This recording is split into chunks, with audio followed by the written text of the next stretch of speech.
Bom dia. Vamos dar início à nossa reunião de hoje, fazendo a leitura de uma parte de uma mensagem do Evangelho segundo o Espiritismo, capítulo 14, mas de número 9, a ingratidão dos filhos e os laços de família. A ingratidão é um dos frutos mais imediatos do egoísmo. Revolta sempre os corações honestos.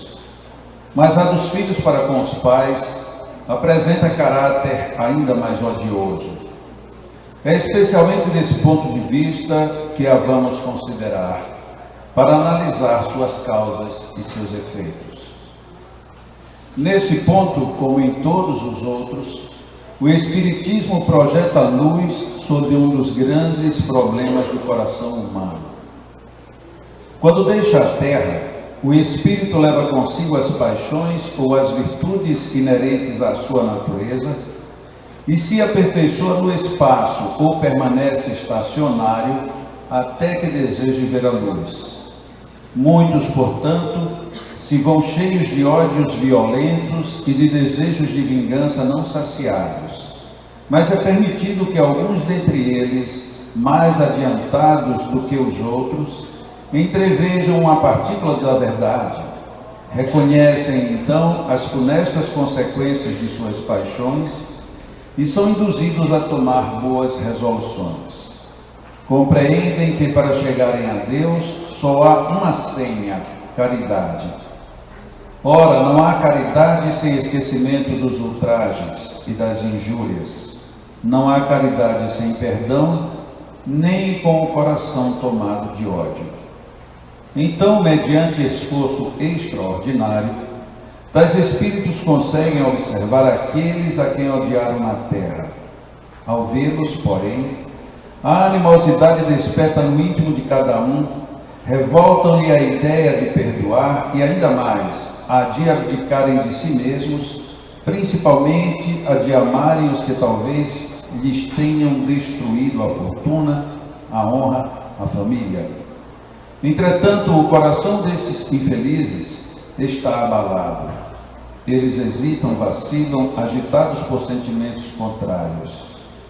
Se predomina a boa resolução, oram a Deus, imploram aos espíritos bons que lhes deem forças no momento mais decisivo da prova. Finalmente, após anos de meditações e preces, o espírito se aproveita de um corpo em preparo na família daquele a quem detestou e pede aos espíritos incumbidos de transmitir às ordens supremas permissão para preencher na terra os destinos daquele corpo que acaba de formar-se. E por aí segue a mensagem, que é um pouco longa, talvez seja uma das maiores do Evangelho, que foi ditada pelo Espírito Santo Agostinho.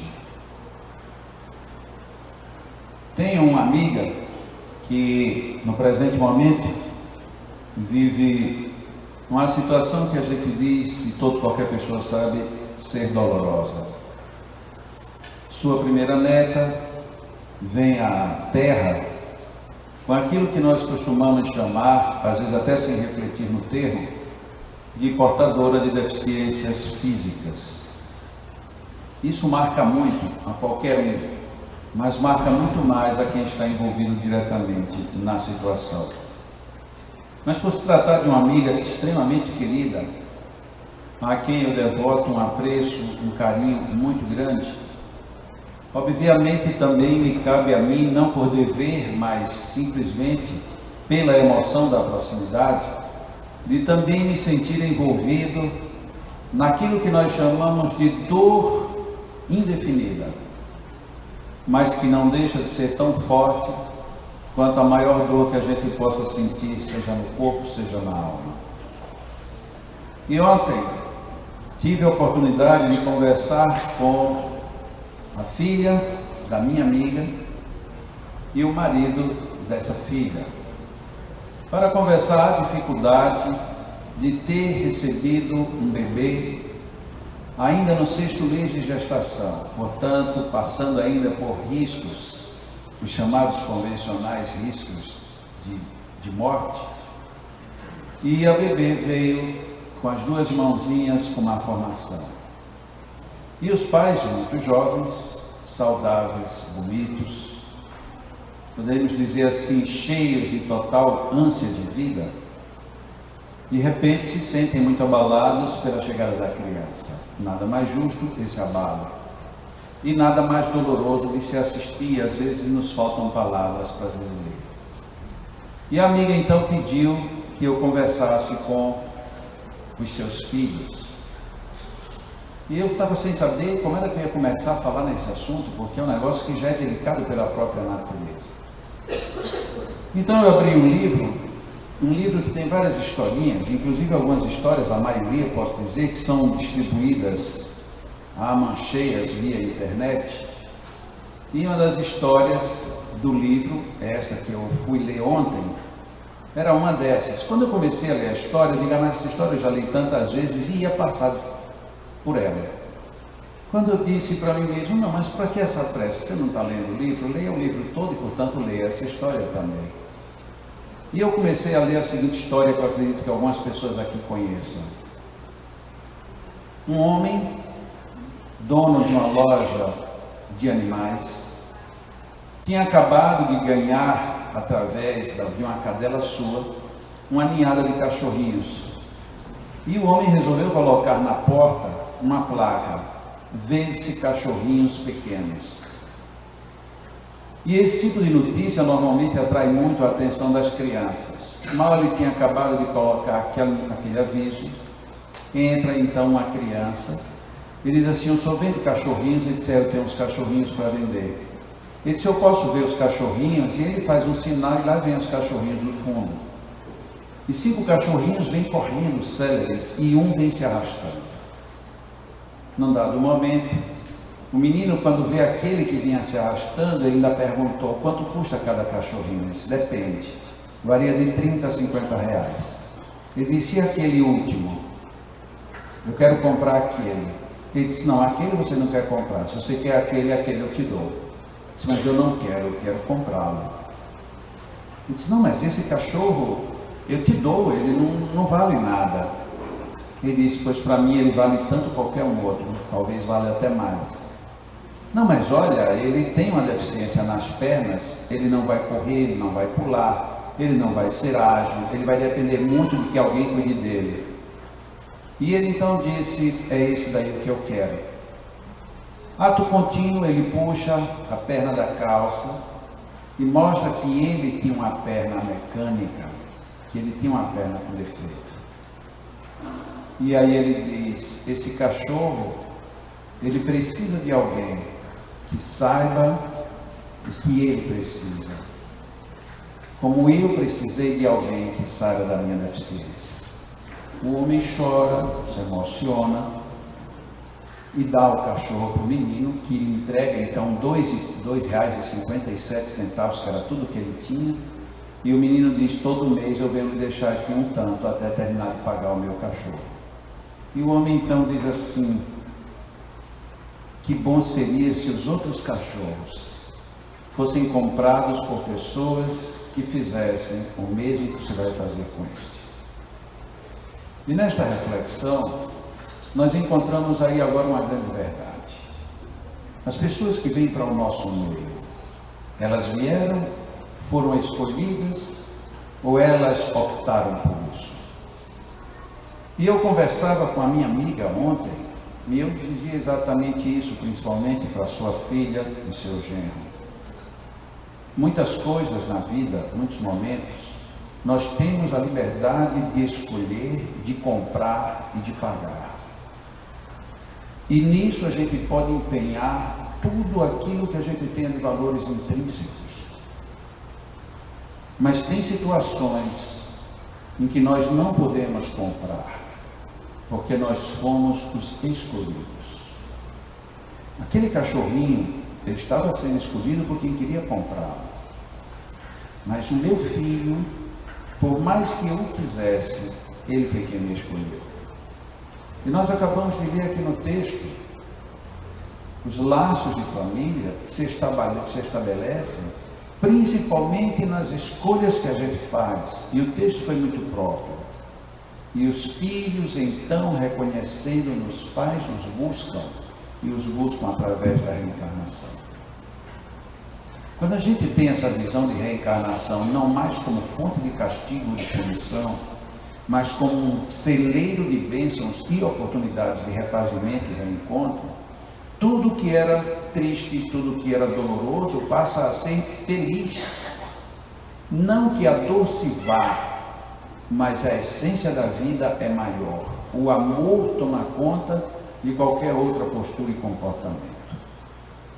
E aí nós caímos no campo da emoção, quando nos descobrimos, e se pensarmos assim, os meus filhos não vieram pela ânsia do meu amor. Os meus filhos vieram porque me elegeram como a pessoa capaz deles cuidar. O meu filho, ele sabia das dificuldades que teria. Mesmo assim, ele me elegeu. Seja eu o pai, seja eu a mãe, seja eu a pessoa que tomei as posições de um ou de outro. Os nossos filhos, eles nos elegeram. E nós, enquanto filhos que somos, também temos a oportunidade de ir lá em cima dizer: este homem vai ser meu pai, e esta mulher vai ser minha mãe. Nós criamos vínculos não apenas num único momento reencarnatório. Muitas vezes essas escolhas estão presas aos equívocos ou aos acertos do passado. Mas um fato é inegável: eu agora te escolhi, porque agora eu preciso de você. Eu preciso do seu pulso, tanto quanto eu preciso do seu amor. Eu preciso do seu carinho, tanto como eu preciso da sua verdade. Eu preciso que você me dê instrução, mas eu preciso também que você me eduque. Eu preciso muito do seu sim, como precisarei infinitamente do seu não. São compromissos que a gente muitas vezes perde ao longo do tempo. Quem teve a oportunidade de ver ontem nos jornais, pelo menos num dos jornais que passou a televisão, está se pensando em se estabelecer uma pena de prisão para quem abandonar seus pais por idade. E isso nos preocupa, não porque nós estejamos ficando velhos, mas porque, como o amor virá de qualquer maneira, talvez este seja o caminho menos feliz. Eu tenho que amar o meu velho para não ser preso. Eu tenho que ajudar uma pessoa necessitada para fugir de uma multa, quando na realidade tudo isso era para ser nada mais, nada menos do que o exercício do reconhecimento de um sentimento profundo que nós temos.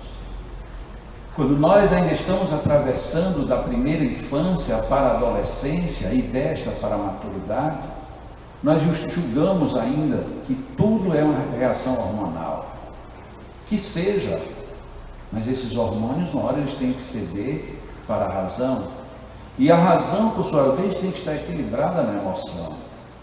Os laços de família que Santo Agostinho fala, não são esses laços fictícios de que o meu vínculo com você é puramente genético. Porque, convenhamos, praticamente nenhum de nós temos os vínculos com os nossos pais apenas amarrados no campo da genética. Nós temos vínculos muito maiores. E ontem eu lembrava uma história que eu já contei aqui, de um homem que eu já o conheci como espírita, e numa conversa informal eu perguntei a ele: e como foi que você se tornou espírita? E ele me disse com todas as letras: eu era ateu, mas eu era um ateu revoltado, porque existem os ateus calmos e existem os ateus revoltados. Ele era revoltado, ele não podia entender nada na vida, ele não entendia sequer o sentimento de alguém gostar de alguém. Como é que um homem pode gostar de uma mulher e com ela se casar? Então ele abominava Deus e qualquer ideia de sentimento. Para ele tudo era lógica, tudo era racional. A emoção era algo dos fracos. Mas ele um dia, não sabe porquê, ficou fraco e se casou. E quando ele se casou, em vez de ele querer aproveitar a lua de mel, ele estranhou como era que ele tinha se permitido entregar a sua liberdade para uma outra mulher que ele não sabia nem porquê, só porque ele tinha sentido um negócio que aquilo não era amor, era uma coisa dentro dele. E se casaram. E ele vivia num conflito porque ele relutava em aceitar aquela coisa mexendo dentro dele. E aquela coisa mexendo dentro dele fez com que aquela mulher engravidasse. E a mulher engravidou. E ele ficou mais revoltado ainda, mas já não bastava eu estar ligado a uma mulher que eu não sei nem porque ainda vem agora com uma coisa aí dentro. E a mulher engravida, e um dia a mulher vai para o hospital para ter o bebê, e aí grande decepção. O bebê nasceu completamente deformado. Era o caos. E se ele já tinha ódio de Deus, aí então ele esbravejou o resto. Como é que pode, se existe Deus, faz uma coisa dessa, põe um monstro desse dentro da barriga de uma mulher, e ainda eu tenho que olhar para essa coisa e dizer que é meu filho? Isso não existe. Isso não existe, esse monstro que aí está. E ele estava falando do próprio filho. E ele não teve outra opção, porque a mulher ficou doente, e o bebê precisava de alguém acompanhando, e ele não tinha ninguém. Teve que pedir licença, teve que se afastar do trabalho para poder cuidar da mulher e do filho, e ele olhava cada vez para aquela coisa, e não entendia que coisa era aquela. E ele teve que tratar de tudo, porque a mulher não podia fazer nada. Então ele tinha que limpar, ele tinha que preparar leite, ele tinha que levar, tinha que lavar, tinha que trocar, tinha que acordar, tinha que fazer tudo por aquela coisa. E dentro de um mês, aquela coisa fez com que ele chorasse. Nossa, o que é isso que eu estou sentindo? Eu estou sentindo porque o médico me disse que essa coisa vai morrer. Mas não pode morrer, porque eu não sei que coisa é essa que eu sinto, mas eu sinto uma coisa muito forte por essa criança. E quando ele descobre que o nome daquela coisa era amor, a criança morre. E aí, se ele já tinha ódio de Deus, aí o ódio foi multiplicado. Como é que pode, se existe essa coisa chamada Deus, me dá um filho que era um monstro, me faz eu me apaixonar por uma coisa que não tinha forma. E quando eu me apaixono, ele toma de mim e me deixa sozinho. Eu digo, mas que coisa estranha, você era ateu, ficou mais ateu ainda e agora você é espírita. Como é que pode? Ele disse, porque eu não podia me conformar que existia Deus. E não existindo Deus, tinha que existir alguma coisa que me explicasse tudo isso. Foi quando um dia, revoltado, me levaram a um centro espírita. E eu comecei a ouvir coisas que eu sempre pensei, mas não soube expressar. Eu comecei a ouvir sentimentos que eu tinha, mas que eu calei a vida inteira.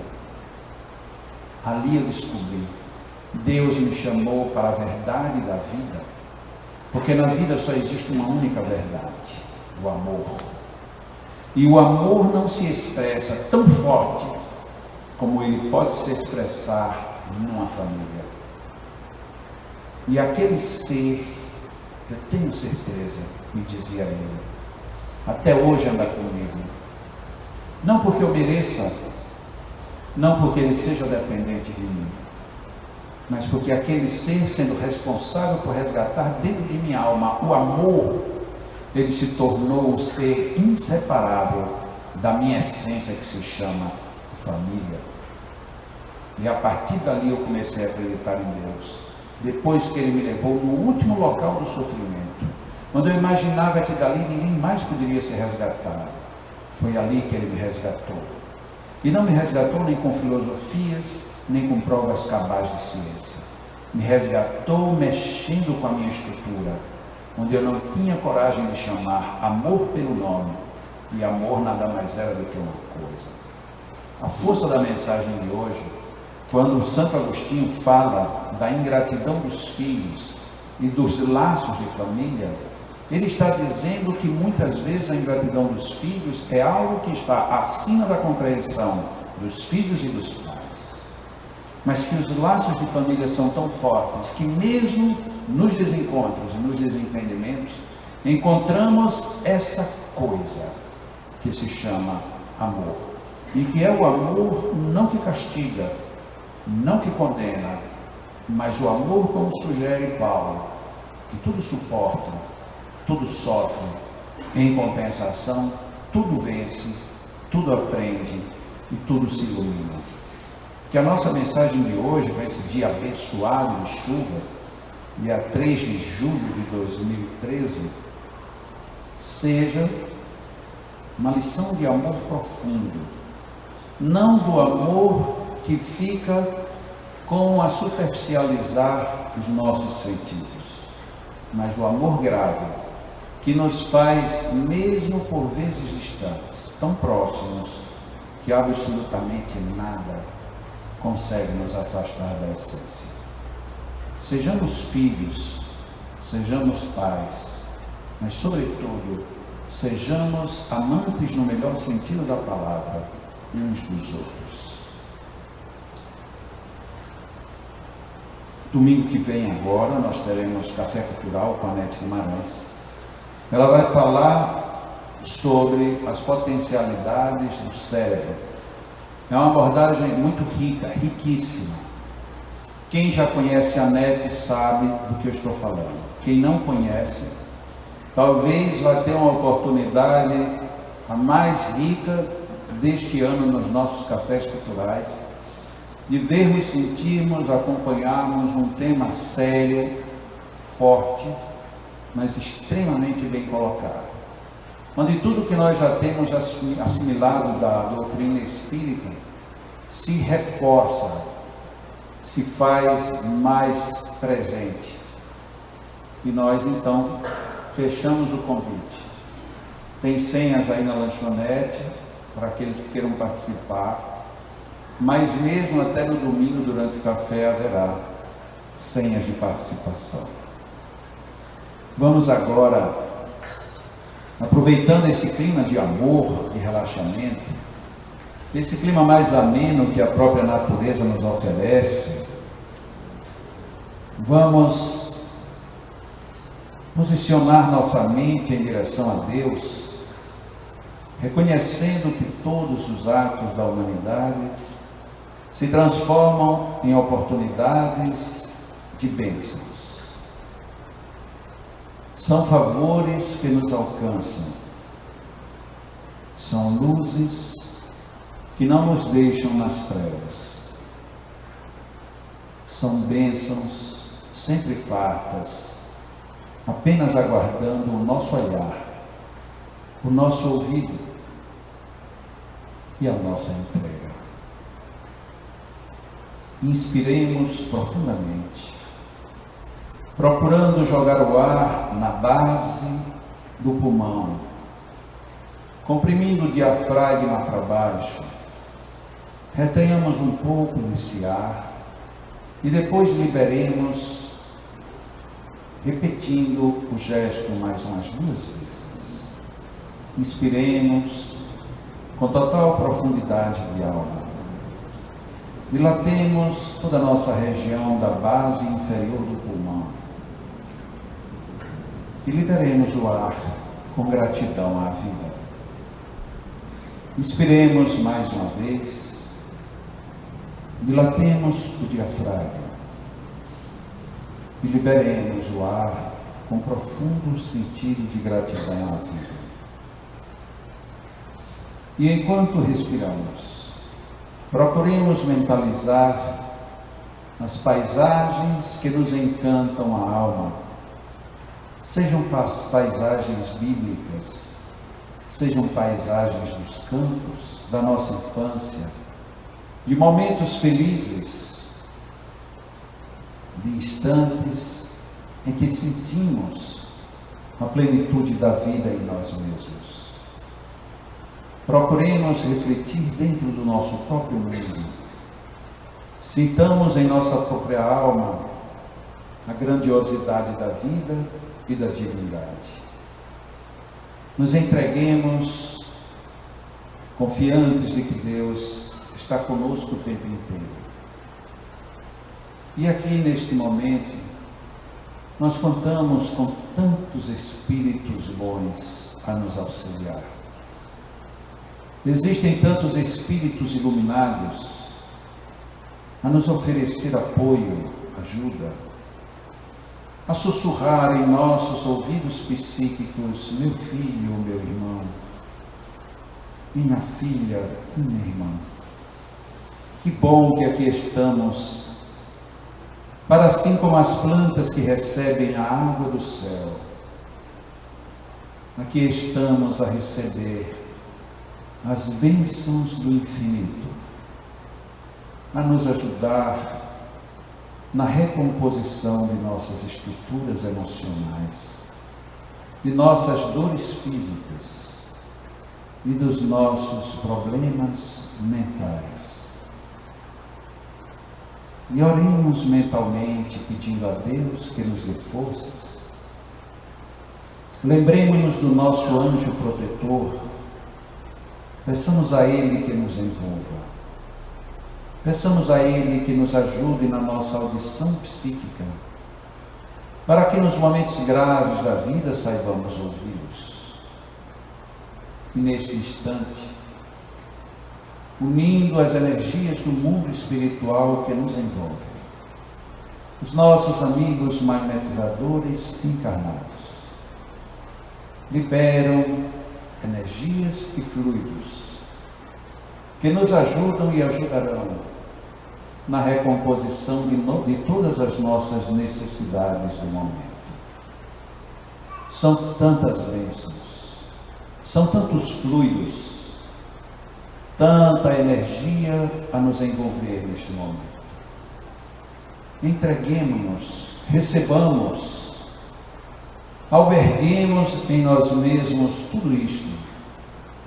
Esta é uma oportunidade tão bela, é uma oportunidade tão rica, que quando fazemos tudo de alma e coração abertos, quando nos damos conta de que estamos sob este jogo de energias e luzes, chegamos a nos emocionar, dizendo a Deus: muito obrigado, Pai.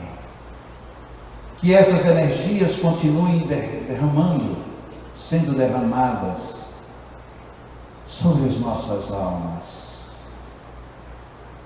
Alimenta-nos, Senhor, o bom ânimo. Dá-nos, Pai, sabedoria. Fortalece-nos no sentido de gratidão que temos e devemos ter à vida. Envolve-nos, Pai amado, em teus braços de amor. Que as energias do mundo espiritual, unidas com os fluidos dos nossos magnetizadores, nos planifiquem mais um dia de vida. E que as nossas dores sejam recebidas como convites à reflexão. Que o nosso sofrimento seja mais uma lição bem assimilada. E que saiamos daqui felizes conosco mesmos, felizes dentro de nós mesmos. Não porque um toque de mágica tenha mudado nada, mas porque nós somos os mágicos de nós mesmos. E nos situaremos melhor depois de termos recebido tantas bênçãos. Os nossos magnetizadores vão agora fazer a magnetização das éguas. Enquanto nós ficaremos no salão em silêncio, orando, confiando na presença dos amigos espirituais, aqui estaremos mais um pouco, aproveitando toda essa energia deste momento. Aproveitemos o melhor que pudermos, porque tem muitas bênçãos à nossa disposição. Continuemos em oração, agradecendo e absorvendo, vivendo em plenitude dentro de nós mesmos. Que assim seja.